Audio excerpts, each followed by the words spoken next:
Hi everyone, welcome back to my YouTube channel. आज की video में हम देखेंगे कि एक फॉर्म को आप स्क्रैच से कैसे सेटअप कर सकते हैं। इस वीडियो में मैं आपको एक बेसिक फॉर्म दिखाऊंगी जिसको मैंने टेलविंड से स्टाइल किया है, और फिर हम क्या करेंगे, उस फॉर्म की स्टेट को मैनेज करेंगे।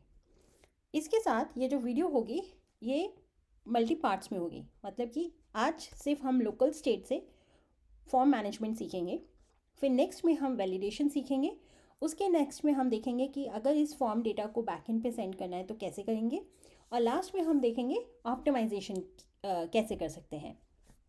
तो स्टार्ट करते हैं। मैंने क्या किया है, मैंने एक बेसिक JSX क्रिएट कर रखा है। मैं आपको उसका वॉक थ्रू दे देती हूँ। ये एक फॉर्म है, ये टेलविंड के कुछ क्लासेस हैं, to do the center line, border देना, फ्लेक्स मैं यहाँ पे यूज़ कर रही हूँ। हर सेक्शन को मैंने एक डिव में रैप कर रखा है। तो अगर मैं आपको यहाँ से दिखाऊँ, एंटर योर नेम, ये वाली जो पूरी रो है ये एक डिव है, एंटर योर नेम लेबल है, और ये इनपुट टाइप है। फिर ईमेल, अगेन ये इनपुट टाइप ईमेल है। चूज़ योर कंट्री एक ड्रॉप डाउन है। मैंने जो HTML के टैग्स होते हैं फॉर्म्स के, मैंने वो यूज़ किए हैं। अगर आप देखोगे, सिलेक्ट ऑप्शन और उसकी value, select your prefer time to call, ये जो है ये हमारे रेडियो बटन्स हैं। Do you accept your TNC, ये हमारा चेक बॉक्स है। अगर आप देखोगे अभी फंक्शनैलिटी नहीं इम्प्लीमेंटेड है, मतलब कि आपके रेडियो और चेक बॉक्स में डिफरेंस क्या होता है, रेडियो बटन एक बारी में आप एक ही सिलेक्ट कर सकते हैं, चेक बॉक्स आप मल्टीपल कर सकते हैं। तो अगर आप देखोगे अभी ये दोनों रेडियो बटन सिलेक्ट हो रहे हैं, तो अभी वो वाले हमने फिक्सेस नहीं, वो वाली इम्प्लीमेंटेशन नहीं की है, हम साथ में करेंगे। ओके, तो ये तो हो गया हमारा बेसिक फॉर्म।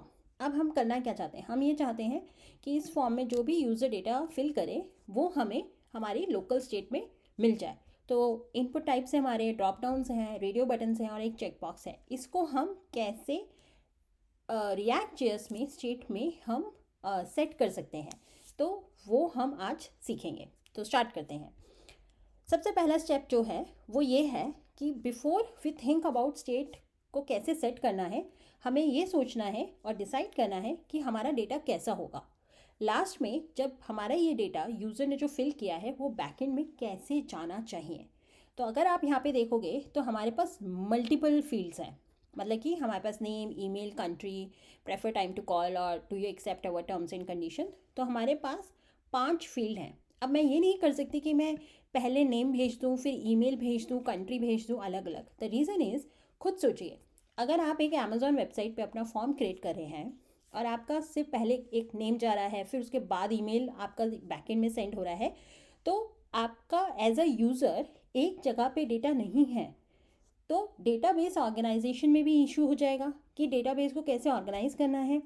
डेटाबेस को या बैकएंड को पता कैसे चलेगा कि ये जो सारा डेटा आ रहा है वो एक ही बंदे का है। अब द रीज़न इज़ क्योंकि एक बारी में एक जना अमेज़ॉन यूज़ नहीं करता, मल्टीपल लोग यूज़ कर रहे होते हैं उस फॉर्म को। तो बैकएंड भी नहीं आइडेंटिफाई करेगा कि ये जो नेम आ रहा है या ईमेल आ रहा है अलग अलग, ये किस यूज़र से रिलेटेड है।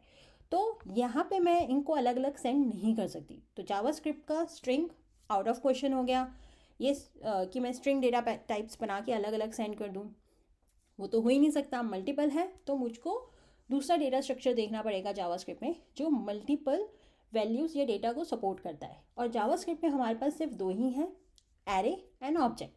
तो सबसे पहले एरे पे फोकस करते हैं। क्या array would be a good fit here? तो अगर आप सपोज कीजिए कि मेरा फॉर्म का डेटा ऐसे बैकएंड में जा रहा है एज अ एरे, और मैं यहाँ पे लिख रही हूँ नेहा, फिर मेरी ईमेल आईडी यहाँ पे आ रही है neha@hello.com, और रेस्ट ऑफ द डेटा। अब आपको क्या लगता है कि ये डेटाबेस में जब ये डेटा सेव होगा, क्या ये बिल्कुल सही डेटा टाइप होगा? जब मैं बोलती हूँ सही डेटा टाइप, तो आपको फोकस करना है आपका जो डेटा फॉर्मेट है उसको आप कितनी ईजली रीड कर पा रहे हैं। आप मतलब कि अगर आप अपने कोड में एक्सेस करेंगे तो आप उसे कितनी ईजिली रीड कर पा रहे हैं, उसमें से आप आइडेंटिफाई कर पा रहे हैं कि हर रिकॉर्ड किसका है। आप ये मत सोचिए कि मैं अपनी आंखों से देख के बता दूंगी कि भाई ये तो नेम है, ये ईमेल है। हमेशा सोचिए कि जो आपका डेटाबेस है या आपका कोड है वो विजुअली नहीं देखते हैं, उनको आइडेंटिफायर्स चाहिए होते हैं। तो इस केस में अगर मेरा पहला नेहा नहीं हुआ, ये ब्लैंक हुआ, और मेरा फिर neha.hello.com हुआ, तब क्या होगा? तो एरे वाले केस में बहुत ही मुश्किल हो रहा है आइडेंटिफाई करने का कि कौन सा फील्ड कौन सी वैल्यू होल्ड कर रहा है। और इसको एक्सेस करना भी बहुत मुश्किल हो जाएगा। द रीज़न इज़ कि हम हमेशा एरे के इंडेक्स पे डिपेंडेंट रहेंगे कि एरे के कौन से इंडेक्स पे हम फिक्स कर देंगे कि 0 पे है तो नेम ही होगा, 1 पे है तो ईमेल ही होगा। वो भी एक सही प्रैक्टिस नहीं है। तो फिर हमारे पास क्या बचा? अब हमारे पास बचा ऑब्जेक्ट।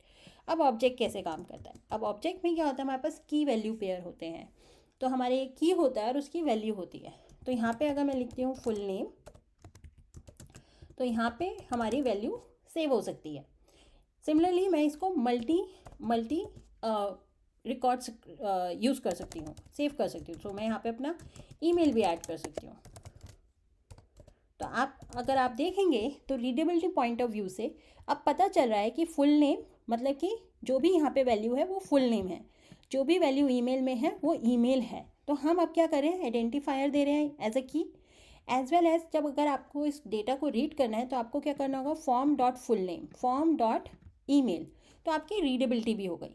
तो इस केस में हमारा जो सबसे बेस्ट कैंडिडेट है डेटा स्ट्रक्चर का वो है ऑब्जेक्ट। तो हमने ये डिसाइड कर लिया है कि हमारा जो फॉर्म का डेटा सेव होगा वो एक ऑब्जेक्ट में सेव होगा। Object is gonna be our data structure. तो आप स्टार्ट करते हैं। अब हमें स्टेट सेव करनी है तो हम क्या करेंगे, यूज स्टेट हुक यूज़ करेंगे रिएक्ट से। तो ये हो गया। यहाँ पे आते हैं, अपनी स्टेट क्रिएट करते हैं, const form data set form data use state. अभी हमने डिसाइड किया हम क्या डेटा स्ट्रक्चर यूज़ करने वाले हैं, ऑब्जेक्ट। तो मैं यहाँ पे एक ऑब्जेक्ट क्रिएट करूँगी और मैं अपनी तरफ से अपनी कीज़ भी असाइन कर सकती हूँ। तो मैं यहाँ पे कर सकती हूँ फुल नेम ब्लैंक, क्योंकि इनिशियली वो ब्लैंक होगा, ईमेल क्योंकि वो इनिशियली ब्लैंक होगा। लेकिन अब कैसे पता चलेगा कि ये जो फुल नेम है ये किस फील्ड से है? तो हमें ये रिलेशनशिप भी टाई करना है। तो हमारे पास इनपुट पे एक एट्रीब्यूट आता है नेम। तो ये जो है, ये यहाँ पे जो हम अपनी स्टेट की दे रहे हैं उसको हम नेम एट्रीब्यूट से टाई अप कर सकते हैं। सिमिलरली मैं यहाँ ईमेल पे जाके इसको भी ईमेल कर देती हूँ। तो ये हमारे दो डेटा आ गए हैं। अभी हमें क्या करना है कि जब भी यूज़र इन फील्ड्स पे टाइप करे तो वो हमारी स्टेट पे सेट हो। अभी हम पहले दो फील्ड्स पे देखेंगे और फिर हम आगे बढ़ेंगे। तो मुझको यहाँ पे क्या चाहिए, स्टेट को सेट सॉरी ऑन चेंज पे, जब भी यूज़र इनपुट पे ऑन चेंज इवेंट हो रहा है उस टाइम मेरा एक फंक्शन रन होना चाहिए। तो मैं एक फंक्शन क्रिएट कर लेती हूँ, गेट फॉर्म डेटा। मैं अपना सेटर स्टेट सेटर फंक्शन यहाँ से पिक कर लेती हूँ। अब यहाँ पे हमारे पास क्या होने वाली है, मल्टीपल स्टेट्स। मल्टीपल स्टेट्स और सिंगल स्टेट्स की जो मैनेजमेंट होती है वो बहुत डिफरेंट होती है। अगर आपके पास सिर्फ एक सिंगल स्टेट है तो आप उसे डायरेक्टली सेट कर सकते हैं, लेकिन अगर आपके पास मल्टीपल स्टेट्स हैं तो आपको स्टेट मर्जिंग करनी पड़ती है। अब वो क्या होता है, मैंने एक इसके लिए वीडियो बनाई है, मैं डिस्क्रिप्शन बॉक्स में उसका लिंक ड्रॉप कर दूँगी, प्लीज़ उसको देख लीजिएगा। बहुत इंपॉर्टेंट कॉन्सेप्ट है रिएक्ट में। अभी के लिए बहुत शॉर्ट में समझाती हूँ। हमारा जो यूज स्टेट होता है वो हमेशा हमें न्यू स्टेट रिटर्न करता है। तो जितनी बार हमारा ऑन चेंज रन होगा उतनी बार हमारी नई स्टेट रिटर्न होगी। मतलब कि अगर बहुत लेमैन लैंग्वेज में अगर मैं आपको समझाऊं तो यूज स्टेट ये कभी भी ये याद नहीं रखता कि उसने पहले क्या किया था, मतलब कि एक स्टेप पहले क्या किया था, उसने अभी जो किया है बस वही याद रहेगा। तो अगर उसने अभी पहले नेम पे टाइप करके नेहा आया, फिर उसने ईमेल पे टाइप करके neha@hello.com आया, तो वो मेरे फर्स्ट नेम को हटा देगा और मेरे ईमेल को ही प्रिंट करेगा, और वो कभी भी हम नेम को वापस ला नहीं पाएंगे। तो ये कहते हैं कि ये बग है, बट ये बग नहीं है, this is how state work. तो लेकिन हमारे वाले केस में क्योंकि हमारे पास मल्टीपल हैं स्टेट्स, तो हमें क्या करना होगा, हमें किसी तरीके से अपना पुराना जो नेहा नेम है उसको भी रखना होगा, ईमेल को भी रखना होगा, दोनों को साथ में रखना होगा कि याद रहे। तो उसके लिए हम क्या करते हैं, स्टेट मर्जिंग कैसे करते हैं, हम क्या करते हैं, बोलते हैं प्रीवियस स्टेट। आप यहाँ पे कुछ भी नेम दे सकते हो प्रीवियस स्टेट की जगह, मैं इसे प्रीवियस स्टेट बोल रही हूँ, और इसके अंदर हम अपनी ऑब्जेक्ट पास करते हैं। ये बेसिकली मेरी ओल्ड स्टेट है, मतलब कि नेहा नाम जो है। और फिर हम क्या करेंगे, जो भी न्यू टाइप हो रहा है, मतलब कि मेरी ईमेल, तो नेम क्या है यहाँ पे, ये फुल नेम ईमेल और उसकी वैल्यू। लेकिन ये दोनों आ कहाँ से रहे हैं, ये बेसिकली इवेंट हैंडलर से आ रहे हैं। अब इवेंट हैंडलर्स क्या होते हैं रिएक्ट जेएस में, अगेन मैंने वीडियो बनाई है, प्लीज़ उसे देख लीजिएगा। बेसिकली हम जिस फील्ड पे यूज़र टाइप कर रहे होंगे वहाँ से हमें एक इवेंट मिल रहा है, इवेंट ऑब्जेक्ट मिल रही है, उसमें से हम उसका नेम, उस फील्ड का नेम और वैल्यू हम यहाँ से निकाल रहे हैं। मतलब कि अगर मैं इस फील्ड की बात करूँ फुल नेम की, तो नेम क्या हो गया यहाँ पे फुल नेम, और वैल्यू होगी जो इसकी वैल्यू हम सेव करेंगे। अब हम क्या करते हैं, यहाँ पे आते हैं, ये वाला फॉर्म इवेंट ऑन चेंज, और यहाँ पे हम इसे कर लेते हैं। अब इसके साथ हमें कुछ और चेंजेस करने होंगे जो कि इम्पॉर्टेंट है जब हम रिएक्ट जेएस में काम कर रहे होते हैं, जब हमें प्रॉपर रिएक्ट जेएस का ही बेस्ट प्रैक्टिस फॉलो करनी होती है। तो हम क्या करेंगे, वैल्यू में एक्चुअली हमें वैल्यू मिलती है, तो हम इसको भी अपनी स्टेट से ड्राइव करेंगे। इससे क्या होगा, ये हमारा कंट्रोल्ड कंपोनेंट बन गया है। कंट्रोल कंपोनेंट मतलब कंट्रोल फील्ड बन गया है अब, कि ये जो इनपुट है इसकी जो वैल्यू है वो हमारी स्टेट से ड्राइव हो रही है। ओके, सेम चीज़ हमें यहाँ पे भी करनी है ईमेल में। ओके, अब हम क्या करेंगे, इस फॉर्म डेटा को लेंगे, ये जो हमारी स्टेट है इसको हम अपने पेज पे प्रिंट कर लेते हैं। तो H1 लिखते हैं, क्योंकि हम अपने JSX के अंदर डेटा प्रिंट कर रहे हैं तो हमें कर्ली ब्रैकेट्स चाहिए होंगी, जो कि हमारी स्टेट प्रिंट कर रहे हैं। फॉर्म डेटा एंड, अगर फॉर्म डेटा हो तो क्या करें, इसको यहाँ पे प्रिंट कर दें, लेकिन हम क्या करेंगे, हम JSON.stringify यूज़ करेंगे, क्योंकि फॉर्म डेटा अभी एक ऑब्जेक्ट है और JSX में अगर हमें प्रिंट करना है तो हमें उसे स्ट्रिंग में कन्वर्ट करना होगा, तो इसलिए हम ये यूज़ कर रहे हैं। ठीक है, वापस चलते हैं। अगर आप देखोगे तो इनिशियली क्या हो रहा है, आपकी ब्लैंक ऑब्जेक्ट आ रही है, क्योंकि जो कि ये है। ओके, फॉर्म डेटा में अभी क्या है, फॉर्म डेटा में अभी ये है। चलिए आगे चलते हैं, यहाँ पे टाइप करते हैं हल्क, फुल नेम आ गया है। ओ, यहाँ पे दोनों क्यों टाइप हो रहे हैं, हमने कुछ गलत कर दिया। वापस चलते हैं, देखते हैं क्या किया है। एक्चुअली हमने ये फुल नेम, ईमेल में ही फुल नेम वैल्यू सेट कर दी है, हमें यहाँ पे ईमेल करना था। अब टाइप करते हैं hulk@v.com। तो अगर आप देखेंगे तो आपका नेम और ईमेल दोनों यहाँ पे है। अब आगे चलते हैं, अब आगे क्या करेंगे, हम कंट्री को लेंगे, तो सेम चीज़ करते हैं, यहाँ पे कंट्री ब्लैंक रखते हैं इनिशली। मैं क्या करती हूँ, इन दो को कॉपी कर लेती हूँ और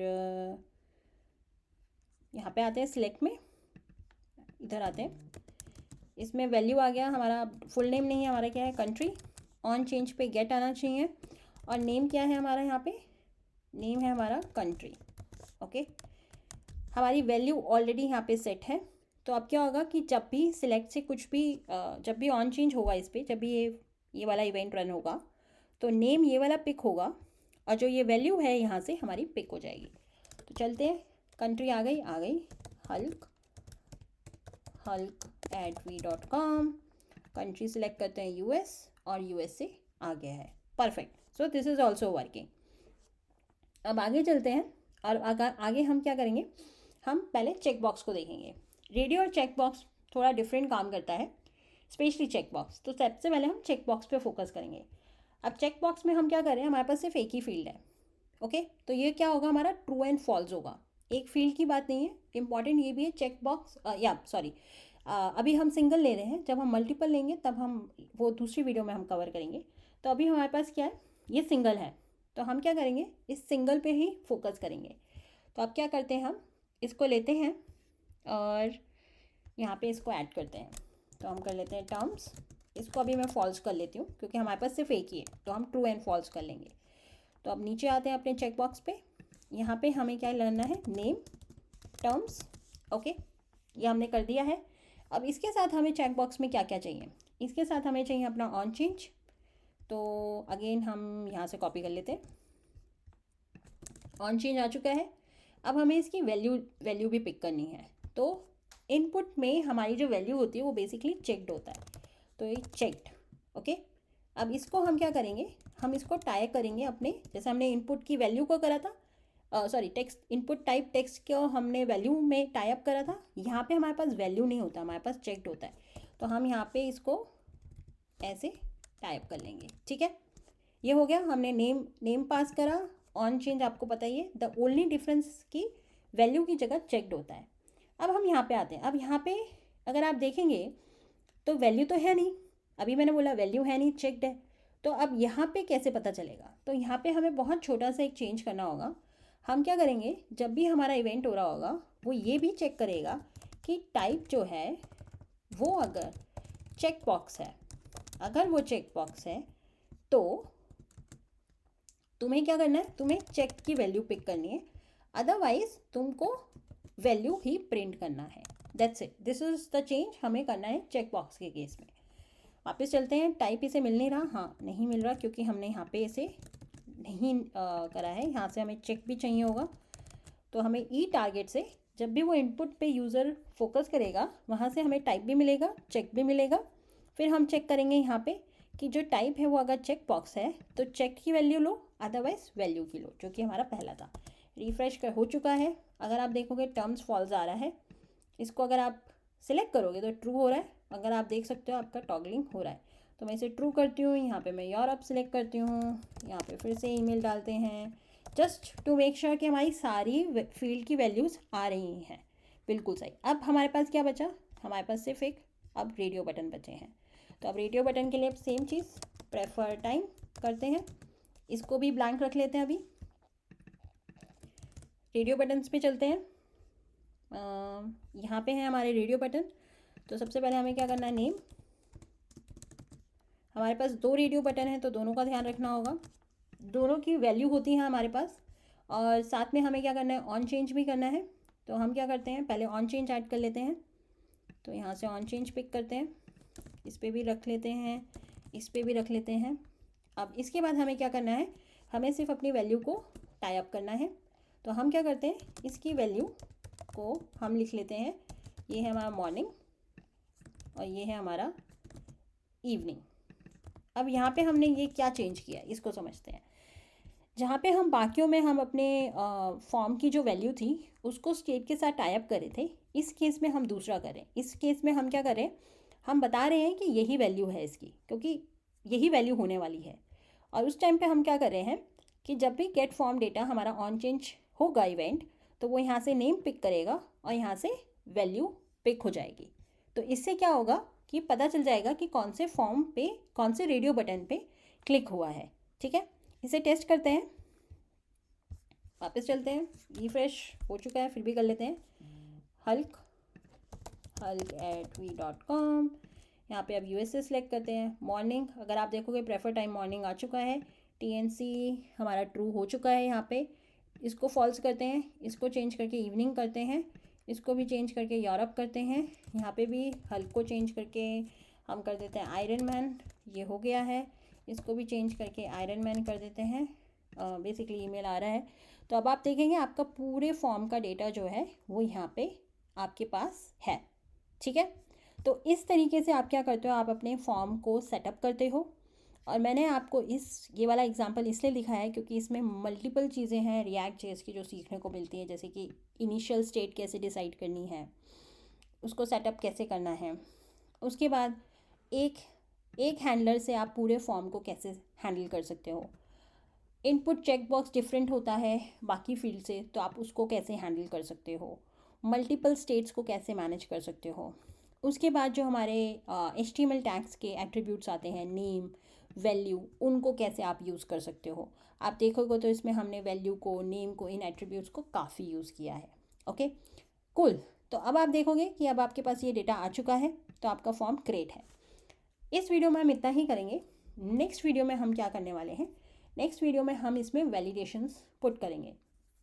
मतलब कि जब भी हम अपने बैकएंड को डेटा देंगे उससे पहले हमें जो वैलिडेशन रन करनी है हम वो इस पर इम्प्लीमेंट करेंगे। अभी तो आप जो कुछ भी डाल देंगे ये सब पास हो जाएगा, लेकिन हमें ऐसा नहीं करना है। तो नेक्स्ट वीडियो में हम सीखेंगे वैलिडेशन करना और फिर हम क्या करेंगे, अपना फॉर्म सबमिशन करेंगे। ओके, आई होप ये वीडियो आपके लिए हेल्पफुल थी। अगर आपको पसंद आई हो तो प्लीज़ लाइक कीजिएगा, अपने नेटवर्क, अपने फ्रेंड्स के साथ शेयर करिए एंड लेट मी नो आपको कैसे ये वीडियो लगी। Thank you so much.